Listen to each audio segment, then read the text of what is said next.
We're witnessing something unprecedented unfold before our very eyes. This is MSNBC breaking into regular programming, and I'm Rachel Maddow, broadcasting live from New York. The Western alliance, that bedrock of global stability, is shattering right now as we speak. What's echoing between Washington and Ottawa isn't the back and forth of diplomatic talks. It's the agonizing death rattle of a partnership coming apart at the seams. Diplomats and military strategists spent nearly 6 decades calling the American-Canadian boundary the planet's most expansive, peaceable frontier. That designation carried far deeper implications than mere military posturing. It represented the lifeblood of economic vitality coursing through North America. This invisible line formed the central nervous system of continental wealth creation, channeling $700 billion worth of commerce annually across its span. Global financial institutions treated one fundamental truth as gospel. No matter what chaos erupted elsewhere on Earth, the industrial heartlands of Michigan and Ontario would remain inextricably fused together. That sacred assumption was obliterated when dawn broke today. The United States-Mexico-Canada agreement isn't experiencing growing pains or scheduling setbacks. It's imploding completely. The politician who just torched this arrangement isn't some predictable hardliner. He's someone Washington never imagined possessed the spine for such a devastating move. Understanding our current crisis requires grasping what everyone anticipated would transpire this afternoon. Television crews had positioned their equipment in the Rose Garden, waiting expectantly. Those ceremonial writing instruments, the ones commanders-in-chief distribute when claiming political triumphs, sat arranged in perfect sequence on velvet-lined cases. Donald Trump stood ready to stride before those microphones and declare his latest conquest, that he'd forced Canada into submission yet again, that he'd weaponized what should have been a routine 9-year treaty assessment, transforming it into an extortion scheme that extracted absolute surrender. Instead, when those massive doors swung wide, a solitary figure emerged. Mark Carney had vanished. Canada's leader refused to apply his signature to any document. He didn't float alternative proposals or linger inside those historic walls trying to repair the damage over diplomatic pleasantries and aged spirits. The man climbed aboard his aircraft, departed for his nation's capital, and precisely at 9 o'clock Eastern Time, his administration transmitted a brutally concise message to America's diplomatic corps. Canada was abandoning the review proceedings entirely. The compact would expire without renewal. Let me eliminate any ambiguity about the catastrophe unfolding at this very moment. The regulatory infrastructure governing cross-border movement of products, power resources, and industrial components across our shared frontier throughout most of 3 decades is actively falling apart as I'm speaking to you. Every stakeholder watching this disaster unfold, from Manhattan's financial titans to Michigan's assembly line workers to Houston's commodity speculators, demands answers to one burning question. What could possibly justify this madness? What rationale explains why Donald Trump would risk detonating a $700 billion economic relationship during what he assumed was procedural housekeeping? Intelligence emerging from witnesses inside those closed-door sessions, information we've now independently verified, reveals a chilling truth. Trump never sought improved conditions. His objective was total dominance. That document Jamieson Greer, the U.S. trade representative, pushed across the negotiating surface 6 days earlier contained nothing resembling a catalog of legitimate trade grievances. Those pages outlined unconditional capitulation demands. Washington insisted upon complete unrestricted control over Canada's Arctic maritime territories. They commanded the destruction of Canada's agricultural supply control mechanisms, a politically radioactive system in Ottawa, within 54 days. They demanded implementation of a novel termination provision superseding existing review protocols, a clause permitting the United States to void the entire arrangement annually whenever Trump judged Canada inadequately submissive. These aren't negotiating tactics. This is mob-style coercion. Mark Carney, the distinguished central banking expert who steered the Bank of England before returning to command the Bank of Canada, examined those ultimatums and simply refused to participate in this theater. We need to stop right here and examine the weight of that single word, refused.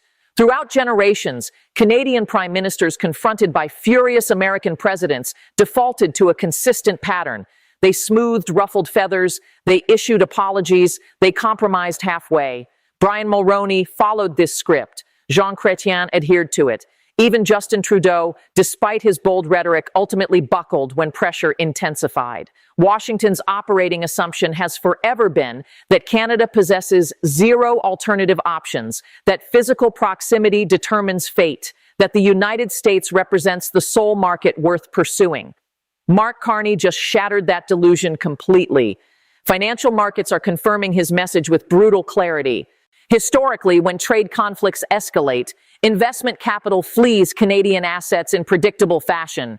The loonie plummets. Investors stampede toward American Treasury securities seeking shelter.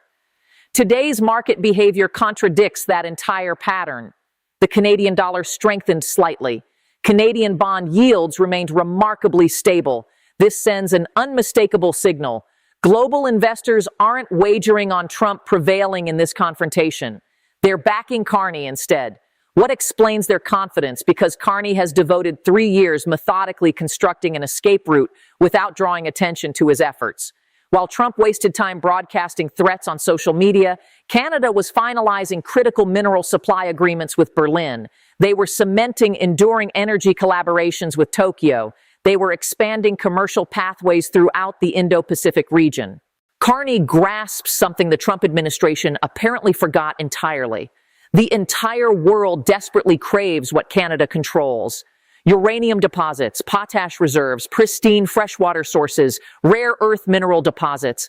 These aren't mere tradable goods in today's geopolitical landscape. They've become the fundamental building blocks of national sovereignty. When the United States abandons its role as dependable trading partner, Canada stands fully prepared to redirect those resources elsewhere.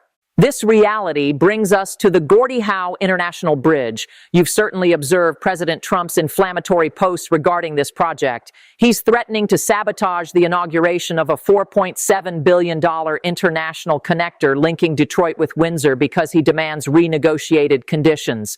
He's demanding financial compensation. He's insisting on partial equity ownership. He's insinuating that Canada somehow defrauded the United States by financing construction of infrastructure that American politicians refuse to fund. Michigan's Governor Gretchen Whitmer characterized this crossing as North America's most critical commercial artery. Regional business executives are experiencing complete meltdowns. But Trump fundamentally misunderstands the strategic reality. This bridge doesn't benefit Canada primarily. It circumvents the Ambassador Bridge, which currently channels $1 billion in daily commerce and belongs to someone who donated substantially to Trump's campaigns. This conflict isn't about physical infrastructure.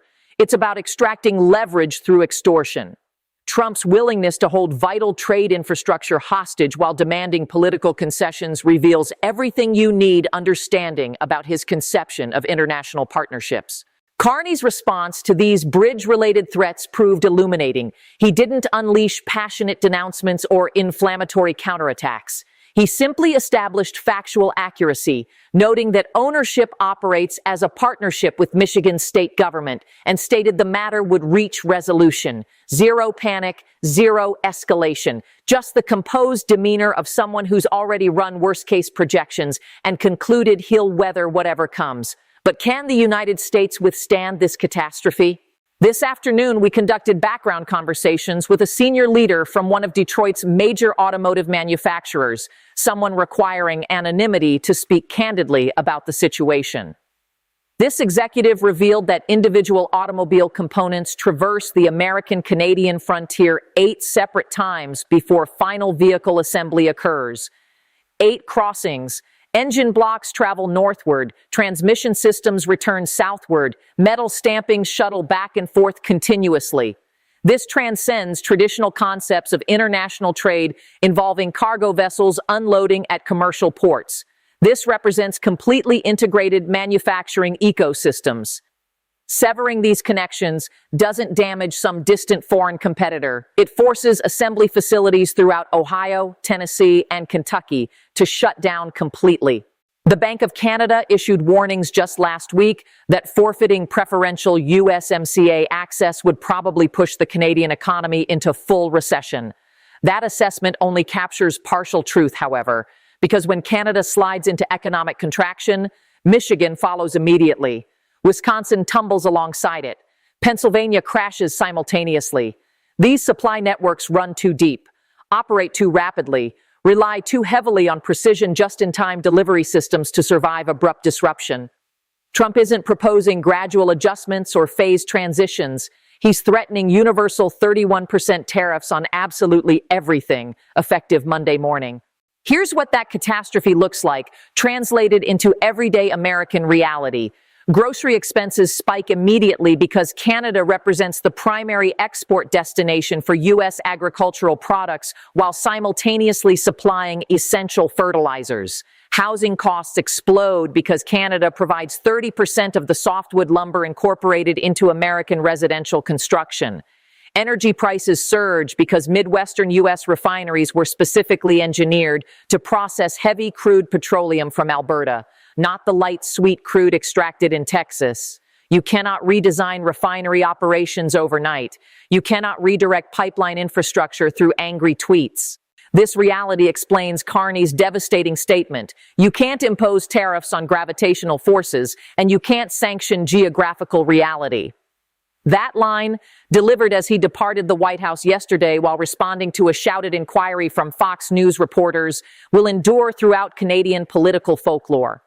It represents the cold, mathematically precise articulation of strategic doctrine.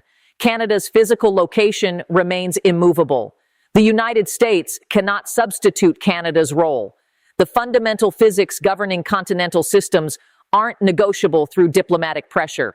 Carney, the former central banker who constructed his entire career analyzing power not as performance art, but as mechanical systems, is risking everything on that bedrock truth. We must address China directly because the White House is frantically attempting to portray this entire rupture as Canada's transgression. President Trump posted this morning accusing Canada of attempting to transform itself into a distribution center for Chinese merchandise. He threatened 100% tariffs should Ottawa pursue additional agreements with Beijing. This represents classic Trump methodology. Accuse your adversary of precisely the behavior you're actively trying to provoke them toward. The verifiable facts tell a different story. Canada recently finalized an arrangement with China permitting 49,000 Chinese electric vehicles into Canadian markets at a 6.1% tariff level. In exchange, China reduced tariffs on Canadian canola exports. This doesn't constitute a comprehensive free trade agreement or fundamental strategic realignment. It represents restoration of normal commercial relations following years of diplomatic ice age. Trump perceives this as treasonous betrayal. Here's where irony becomes almost unbearable. When this agreement first became public knowledge, Trump praised the decision enthusiastically. He told reporters Carney should absolutely pursue that course. That endorsement happened last week. This week brought threats of economic apocalypse against Canada instead. It's intellectual whiplash. Negotiating with a counterpart who fundamentally rewrites the entire framework of discussion every 72 hours based on emotional state and cable news consumption becomes absolutely impossible. Canada's response to this incoherence has maintained what CBC commentators describe as remarkable iciness. Prime Minister Carney isn't reacting to every Trump provocation with immediate countermeasures. He's not convening emergency press briefings. He's not flying to Mar-a-Lago to prostrate himself before Trump's throne. He's quietly, systematically executing what trade policy experts label economic decoupling, and the strategy is succeeding brilliantly. The C.D. Howe Institute released a devastating analytical report this past weekend. Their researchers highlighted how the Bank of Canada's entire economic forecasting model depends on the optimistic assumption that USMCA will experience smooth renewal, that no catastrophic rupture will occur, that the United States will behave as a rational actor pursuing its own interests. Don Drummond, the analysis's author, wrote that betting on such assumptions represents profound foolishness. He urged Canadians to abandon hopes that this relationship can be salvaged and start concentrating on securing their economic future with or without the United States functioning as a reliable partner. That's the sound of a 58-year alliance entering its final days. Meanwhile, throughout Washington, fractures are spreading through the Republican Party's wall of silence. Just hours ago, the U.S. House of Representatives voted, with 6 Republicans breaking ranks to terminate Trump's fentanyl-justified tariffs targeting Canada. The vote carries symbolic weight rather than practical force. It won't survive a presidential veto, but symbolism matters profoundly in moments like these. It demonstrates that Republican congressional members are watching manufacturing facilities in their districts and experiencing profound anxiety about what's coming. Democrat Gregory Meeks stood on the House floor and articulated what used to be self-evident truth. Canada is our friend, our ally, our partner. Representative Linda Sanchez characterized Trump's negotiating approach, the constant threats, the bridge extortion, the social media tantrums, as reckless and genuinely bizarre. This isn't unified political consensus speaking. This is naked panic finding its voice. Yet Trump intensifies his assault regardless. An hour ago, he posted yet again, "Canada is treating us very badly, very unfair. We will charge them big tariffs."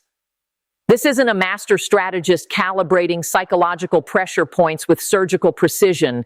This is someone who just realized he removed the pin from an explosive device and is now frantically searching for somewhere to dispose of it before detonation. But Carney refuses to position himself where Trump anticipated finding him. Let's examine the scenarios currently sitting on the table before us.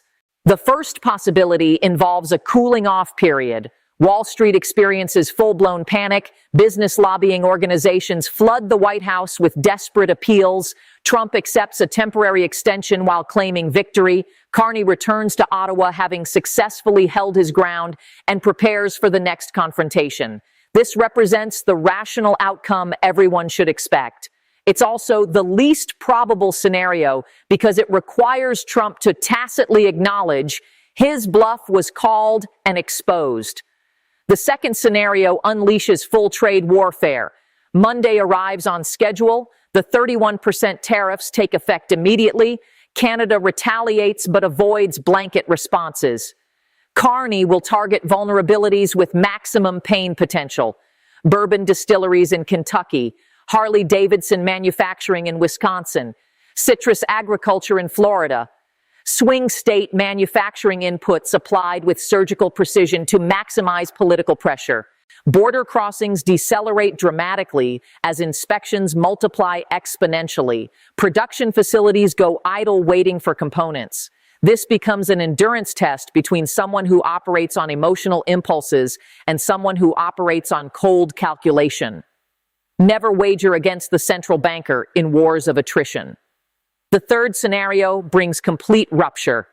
Trump declares a national emergency, invokes the International Emergency Economic Powers Act, the identical legal authority he exploited to justify fentanyl tariffs, and freezes Canadian assets while seizing every available leverage point. Carney responds by redirecting energy exports away from American markets, restricts critical mineral shipments to the United States, and accelerates those trade corridors toward Europe and Asia that he spent years quietly constructing. USMCA gets formally dissolved. North America fragments into 2 rival economic zones glaring at each other across a suddenly militarized border. That scenario sits closer to reality than anyone in Washington will publicly acknowledge. Here's the genuine tragedy consuming this moment. None of this needed to happen whatsoever.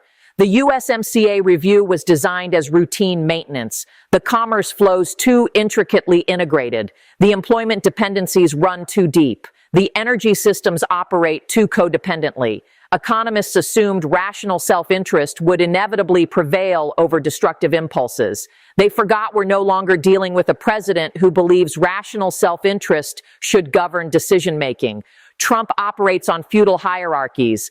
There's the Lord commanding from above and vassals submitting from below. Someone conquers, someone surrenders, someone kneels in submission. He observes Canada and perceives a contractor who's been overcharging him for years. He doesn't recognize a partner or an ally. He sees a tenant who requires reminding about who owns the property. Mark Carney just returned the keys and walked away. Now we wait through unbearable uncertainty. The next 44 hours will determine this continent's economic destiny for the next 17 years minimum. Because once a trade framework collapses completely, rebuilding it doesn't resemble flipping a light switch. You can't restore it with simple effort. Trust isn't a tariff you remove with a signature on paper. It's a foundation requiring years to construct. That foundation is fracturing before our eyes right now. We asked a senior Canadian official this evening whether any path toward reconciliation still exists. The official paused for several long seconds, then responded, "The path is there, but someone has to want to walk it." Right now, only one side still holds the map showing the way forward.